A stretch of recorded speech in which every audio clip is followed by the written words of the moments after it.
আসসালামু আলাইকুম। সুপ্রিয় শিক্ষার্থীরা, আজকে আমরা এইচএসসি সেকেন্ড পেপারে একটা গুরুত্বপূর্ণ টপিক, এইচএসসি স্টুডেন্টদের ইংরেজি সেকেন্ড পেপারে একটা গুরুত্বপূর্ণ টপিক হলো মডিফায়ার। সেই টপিকটা নিয়ে আলোচনা করব। তো একটা বাক্যে যেরকম এরকম বলা থাকে যে হি is a very very good boy. সাধারণত আমরা শুনি যে হি ইজ এ বয়। তো বয় একটা নাউন। নাউনের পূর্বে সাধারণত কি বসে? অ্যাডজেক্টিভ। আর শূন্যস্থানটা যেহেতু পূর্বে থাকে, এই জন্য এটাকে বলা হয় প্রি মডিফাই। নাউনকে সাধারণত পোস্ট মডিফাই করা হয় না, কারণ শূন্যস্থানটা পূর্বেই থাকে, নাউনের পূর্বে থাকে, আর সেটা বসে adjective. Good boy, bad boy, tall boy. কিন্তু যদি এখানে আর্টিকেল এন থাকতো, তাহলে আর গুড ব্যাড না বলে আমরা ট্রাই করতাম অনেস্ট শব্দটা বলার। আচ্ছা, তো গুডের পূর্বে আবার বসছে বেরি, বেরির পূর্বে আবার সাধারণত একটা বেরি বসানো যায়। এদিকে বোঝা যায় যে একমাত্র নাউনকে মডিফাই করছে অ্যাডজেক্টিভ, আর নাউন ছাড়া বাকি যা আছে অ্যাডজেক্টিভ, অ্যাডভার্ব, এমনকি ভার্ব, এই তিনটাকেই মডিফাই করে অ্যাডভার্ব। আচ্ছা, ভার্বকে কিভাবে মডিফাই করে অ্যাডভার্ব? ভার্বকে মডিফাই করে অ্যাডভার্ব। এটা হলো যেরকম আমরা বলি হি ওয়াক্স, সে হাঁটে। কিভাবে হাঁটে? স্লোলি, SLOWLY, সে স্লোলি হাঁটে। তো এই যে স্লোলি বললাম, এটা হলো পোস্ট মডিফাই। আচ্ছা, এই জিনিসগুলা কে কাকে মডিফাই করে আমরা জানলাম, কিন্তু পরীক্ষার কেন্দ্রে আরেকভাবে থাকতে পারে ইউজ শব্দটা দিয়ে। ইউজ, তখন আমরা কি করব? যদি বলে ইউজ আর্টিকেল, তখন আমরা এন দিয়ে ফোকাস দেব। যদি পজিটিভ বলে মাই, হিজ, হার, আওয়ার্স, ইটস, এইসব টাইপের যদি কোনো নাম হয়, যেমন রানা, তাহলে উপরে কমা দিয়ে এস দিব। আর ইটস এর ক্ষেত্রে উপরে কমাটা হয় না। আচ্ছা, তারপরে যদি বলে পজিটিভ, তো বললামই ডেমনস্ট্রেটিভ, এই চারটা, দিস, দিস, দ্যাট, দোজ, এই চারটার দিকে ফোকাস দিব।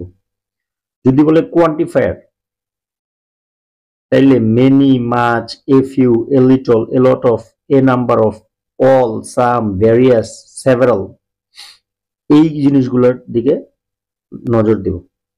যদি বলে মাল্টিপ্লায়ার, তাহলে বলবো ওয়ান্স, টোয়াইস, থ্রাইস, 4 টাইমস, এই বিষয়গুলো। আচ্ছা, ইন্টেন্সিফায়ার আসলে এই গ্রুপের না। তাছাড়া যদি বলে ফ্র্যাকশন, হাফ, সিঙ্গেল, ডাবল, 1/3, 2/3। তাছাড়া আরো কিছু শব্দ আছে, both, own, each, every, either, neither, no, enough, one, two, first, second, last, next, previous. এই যে শব্দগুলো যে বললাম ইন্টেন্সিফায়ারটা ছাড়া, এই শব্দগুলোকে সমন্বিতভাবে বলা হয় ডিটারমিনার।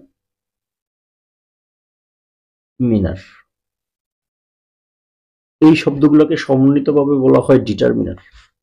যদি পরীক্ষার কেন্দ্রে বলে, নির্দিষ্ট করে বলে যে আর্টিকেল, তখন আর্টিকেল, পজেসিভ, পজেসিভ বলে পজেসিভ, ডেমনস্ট্রেটিভ, কোয়ান্টিফায়ার, মাল্টিপ্লায়ার, ইনফ্র্যাকশন বা কিছু শব্দ, এই সব মিলে হইল ডিটারমিনার। পরীক্ষার কেন্দ্রে যদি ডিটারমিনার ইউজ করতে বলে, তাহলে আমি যে কোনো একটা ইউজ করে অ্যান্সার করলেই হবে। তারপর আছে ইন্টেন্সিফায়ার। ইন্টেন্সিফায়ার বলতে ভেরি বা really, so, such, what, rather, quite এগুলো। তবে শুধু ভেরি দিয়েই অ্যান্সার মিলা যায়। আর সো দিব কখন? যখন পরে একটা দ্যাট থাকবে। আচ্ছা, আর কি কি ইউজ করতে বলতে পারে? ইউজ করতে বলতে পারে নাউন অ্যাডজেক্টিভ। আমরা তো সাধারণত জানি নাউনের পূর্বে একটা অ্যাডজেক্টিভ থাকে, কিন্তু নাউন অ্যাডজেক্টিভ হলো পাশাপাশি দুইটা নাউন। এরকম যেরকম স্কুল বাস, আমরা জানি বাসও নাউন, স্কুলও নাউন, কিন্তু নাউনের পূর্বে একটা নাউন বসে অ্যাডজেক্টিভের কাজ করছে, এই জন্য এটার নাম হলো নাউন অ্যাডজেক্টিভ। যেমন আওয়ার কান্ট্রি পিপল, পিপলও নাউন, কান্ট্রিও নাউন। নাউনের পূর্বে একটা নাউন বসার কারণে এটা হয়ে গেছে নাউন অ্যাডজেক্টিভ। আচ্ছা, আর কি বলতে পারে? আর বলতে পারে ও অ্যাপোজিটিভ ইউজ করার জন্য। তো অ্যাপোজিটিভ জিনিসটা কি? যেরকম he is a good student, সে একজন ভালো ছাত্র। তার আরেকটা বৈশিষ্ট্য, he is a good singer,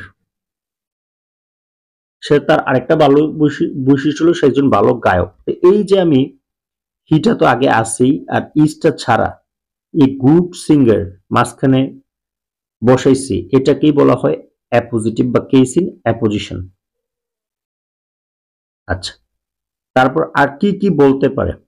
বলতে পারে ইনফিনিটিভ, ইনফিনিটিভ অথবা ইনফিনিটিভ ফ্রেজও বলতে পারে। বা হ্যাঁ, তারপর যেমন আছে আমরা জেরান্ড ফ্রেজ বা পার্টিসিপল ফ্রেজ।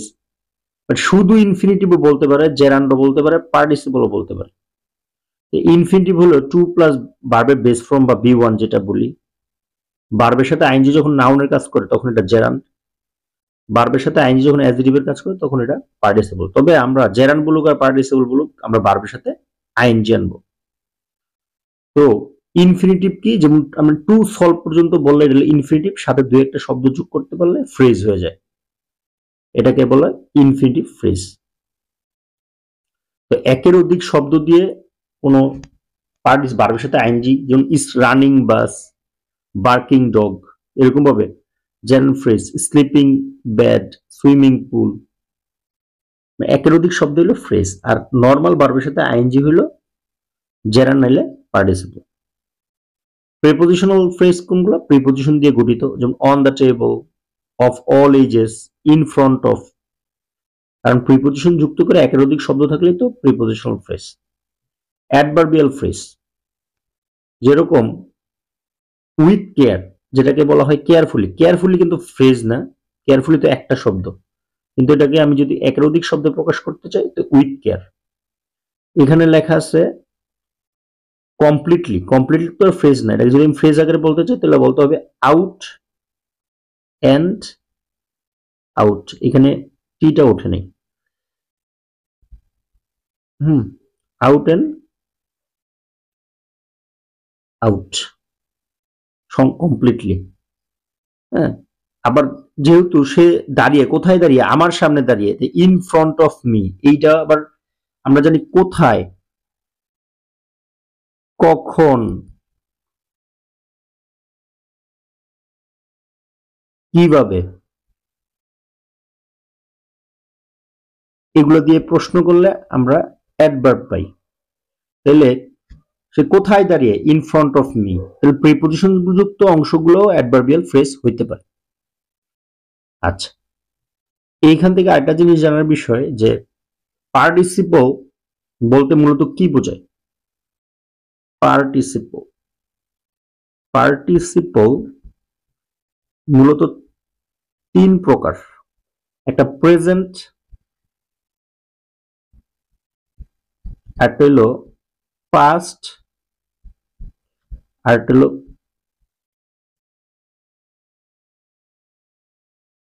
Perfect participle. তো প্রেজেন্ট পার্টিসিপলই হলো ভার্বের সাথে আমরা যে আইএনজি যোগ করে এটা প্রেজেন্ট পার্টিসিপল। আর পাস্ট পার্টিসিপল হলো ভার্বের যে আমরা থার্ড ফর্ম ইউজ করি।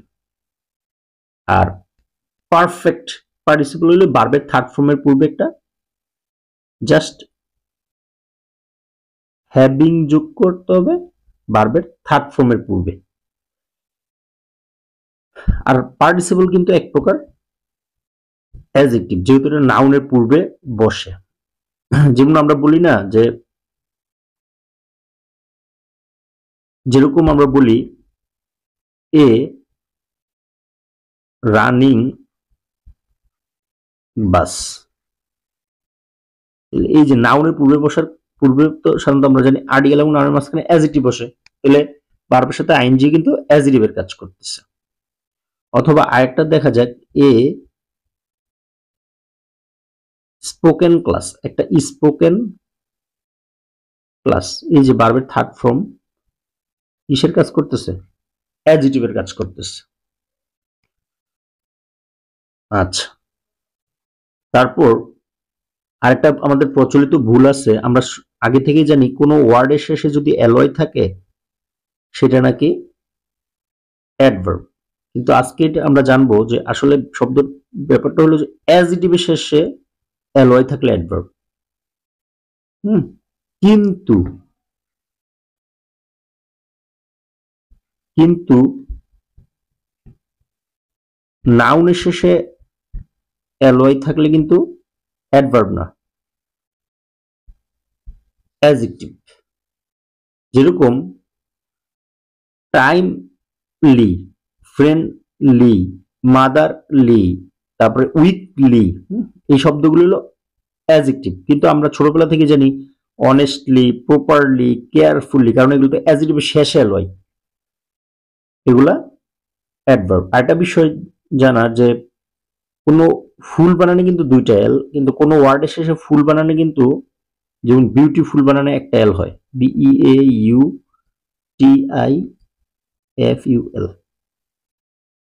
তো এই ছিল মোটামুটি মডিফায়ার সম্পর্কিত আলোচনা। সবার জন্য শুভকামনা। Thanks for watching.